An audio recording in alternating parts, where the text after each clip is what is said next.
Hello everyone, મારું નામ છે જયદીપ આહિર અને આજે આપણે મળીએ છીએ માલા આંટીને કે જે બાય પ્રોફેશન એડ્યુકેટર છે અને કવિતા એમનો પેશન છે. તો માલા આંટી, આજનો આ ટ્રેન્ડ છે કે જેમાં યંગસ્ટર ભણવા અને સેટલ થવા માટે વિદેશ જતા રહે છે, તો એના પર તમારું શું કહેવું છે?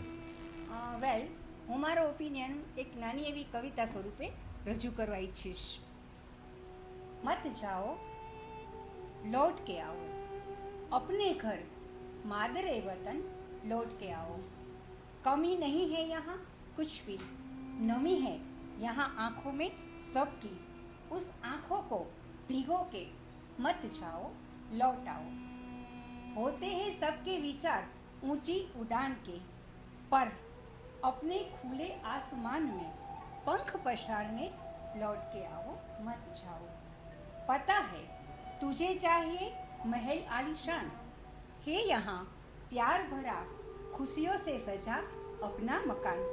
उस प्यार की खुशियों की बनके मुस्कान तुम लौट के आओ मत जाओ.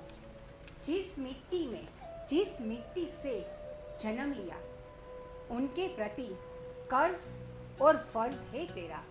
उस फर्ज को अदा करने के लिए लौट के आओ मत जाओ. सोच लिया तूने विकास अपना, कब से हो गया तू खुदगर्ज इतना.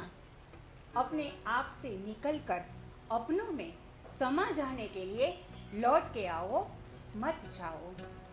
Thank you. Stay tune with अभिव्यक्ति.